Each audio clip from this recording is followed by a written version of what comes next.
Assalamu alaikum wa rahmatullah. Alhamdulillah wa salatu wa salamu ala rasulillah wa ba'd. Alhamdulillah, we're fasting from food, from drink, from intimacy in the daytime. But fasting is not only done by these three things. This is the fiqh, outward aspect of things. But there's also another type of fasting that is just as important, and it can actually ruin your fast. It can take away the reward of your fast if you are not cautious and you're not careful. The Prophet ﷺ, he said, مَنْ لَمْ يَدَعْ قَوْلَ الزُّورِ, whoever does not give up false speech. Zur in this context means usually it means like false testimony. But in this context it means any type of words that a Muslim should not be speaking. So مَنْ لَمْ يَدَعْ قَوْلَ الزُّورِ, whoever does not give up some false speech, وَالْعَمَلَ بِهِ وَالْجَهْلِ, and acting upon that kind of stuff, or just ignorant, just saying foolish things or doing foolish things. فَلَيْسَ لِلَّهِ حَاجَةٌ فِي أَن يَدَعَ طَعَامَهُ وَشَرَابَهُ. It says that Allah has no need for you to give up your food and your drink. Rawah al-Bukhari. This hadith is in Bukhari.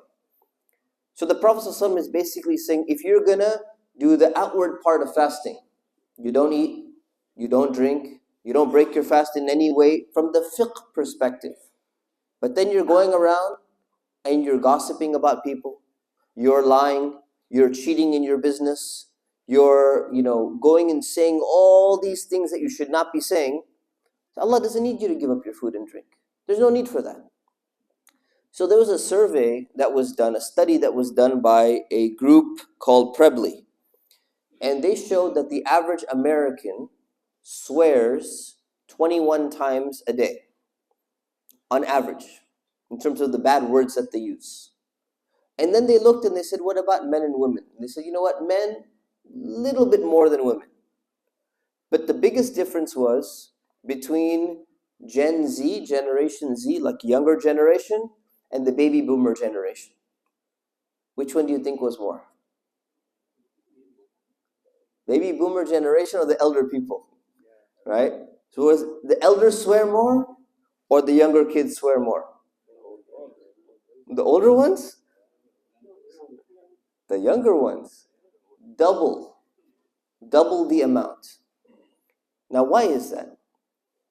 The reason why it tells us something very interesting about ourselves is that the more you're exposed to bad words, the type of songs that you are exposed to, you listen to, the type of movies that you grew up watching, the type of friend circle that you had. The society in America is getting more and more accustomed to using foul words and swearing. It's becoming more and more common. And that's why people are surprised sometimes. And they say, you know what? I didn't even realize that culture has changed. The culture at work has changed. Teachers now in high school, even in middle school, you can swear in a classroom and there's nothing wrong. It's almost norm. If you look back 40 years ago, the teacher would be sent to the principal's office. The teacher could be fired. So what happens is the more you're exposed to foul language, the more likely you are to engage in it. Which tells us the solution. The solution is not that difficult. The solution is cut things out of your life that are going to lead you down that path. If you have friends, you set a boundary and a barrier and say, listen, I don't use that type of language. And if you want to hang out with me, if you want to be in my friend circle, you're not going to use that type of language around me. If you're going to be in this WhatsApp group, I don't want to be in a group where everyone is cussing back and forth because it affects my heart and it affects me. If you're watching movies, be careful of the movies that you watch. And if you want to cut that stuff out, there's a beautiful service that's been made by the Mormons, Latter-day Saints, called VidAngel. Who's heard of VidAngel before? Okay, a few people, not enough. VidAngel is a beautiful service. I wish it was made by Muslims. You can basically take any mainstream movie or video show and you can tap and say, I don't want any bad words in there. It'll remove all of them. You can choose the high level bad words and the low level bad words. It'll cut all the scenes out. I don't want to see any bad scenes in the movie. You can cut it out. I don't want to hear the name of God in vain mentioned in any of these movies. You tap it and it'll cut all those scenes out.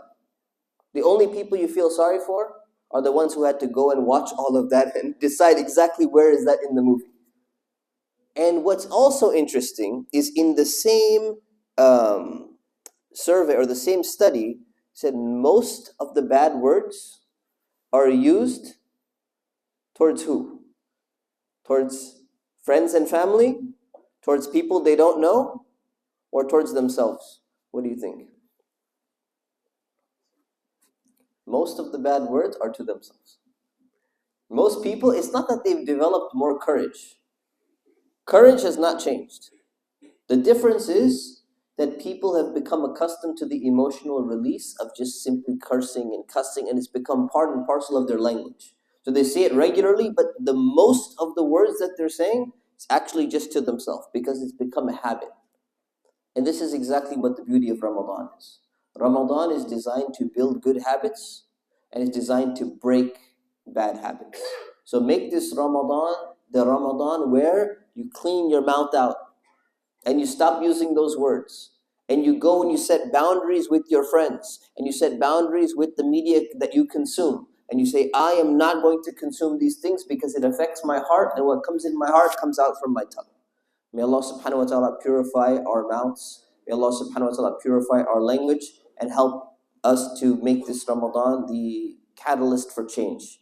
Ameen. Wa sallallahu ala Sayyidina Muhammad wa ala alihi wa sahbihi wa sallam. Assalamu alaikum.